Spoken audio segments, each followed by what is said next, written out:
Hey, welcome back. This is Defender Chassis. My name's Scott, and this is day 72 of the new shop project. Video number 5. I'm going to do this real quick. As you know, if you've watched the last video, that they got the footers poured yesterday. So they started doing the form work today. I anticipated that they'd actually have all the forms ready today. They have not. I'm going to say they're going to be in the neighborhood of 75–80% done. In fact, what they didn't get done is the areas that I'm concerned about. But let's go over, there's a few quick things that I want to go over and show you in case you've got a project like this at some point. This is the area where there's going to be, we're inside the building now, and this is going to be the first 12-foot door, and then there'll be a 6-foot wall, and then another 12-foot door, and so on and so forth. And what I asked them to do is actually position this door as close to this wall as possible. Now the reason for that is that this end bay is going to be for the race rig, the truck and the trailer, and I didn't see any reason to get that any farther off the wall than necessary. You know, as long as we've got room to scoot back through there and plug a pigtail in so the trailer's got power while it's inside the garage, that's really all we need. And so what they were going to do is, this is an 8-inch wall, and they were going to give me another 4 inches to have basically the first 12 inches be wall and then a 12-foot door.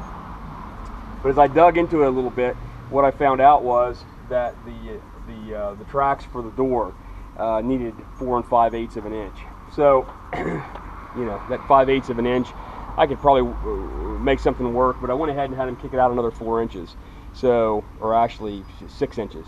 So we're actually going to be, the first 18 inches or 1.5 feet is going to be wall. So that's something you want to be, you know, something I didn't think about till late last night, and got online. I'm going to be using Raynor garage doors, by the way, and got on their website and started looking at some of their specs for their doors and seeing what kind of clearance was needed beyond the 12 feet, and found out it was going to be a little close. So let me pick the camera up, and we'll swing around and come back to the unfinished portion.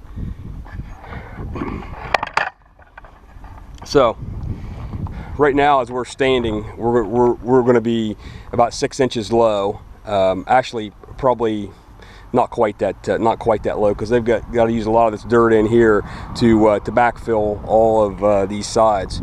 So they've pretty much got all of this wall facing the road done. This back wall facing the neighbors is complete, and then they've made their way around the very back wall, and looks like here's where they've finished up. Now, the reason why I would rather have seen this corner done, see, this is where all the sleeves, as I talked about yesterday, this is where all the sleeves are going to be located. And you can see up there they've got the sleeve for the water supply off the cistern. They've already got it cut and waiting here. And so I guess I'm just going to have to come out in the morning and check the sleeve locations and make sure that they're all right. And let's go back and look at one other thing. And I'm not sure how intentional this was. I mean, I guess it's better that this step is back.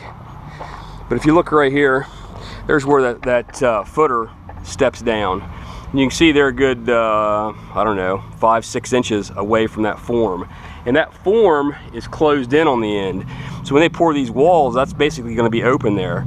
So I'm about to ask them what they're going to do there. I guess, like I say, it's better that was back this way than it would have been that way. If so, then, you know, the form work would have been shy. I mean, maybe they, you know, it's possible they leave that back just because, you know, it's impossible to hit it. I mean, you can see where the form ties and stuff are. I don't know though. I've seen a lot of you know, plywood fill sections put in, but I'll have to ask them as to what they're going to do there. They obviously can't leave that gap in the foundation. So, hey, anyway, listen, I appreciate you guys watching. If you got any comments, suggestions, or notice something I'm doing wrong, or any questions about what I am doing, hey, leave them in the comments. And if you want to be updated, feel free to subscribe to the channel and hit the like button. All right, see you on the next update. Probably be tomorrow night after they pour these walls. So, see you tomorrow. Thanks.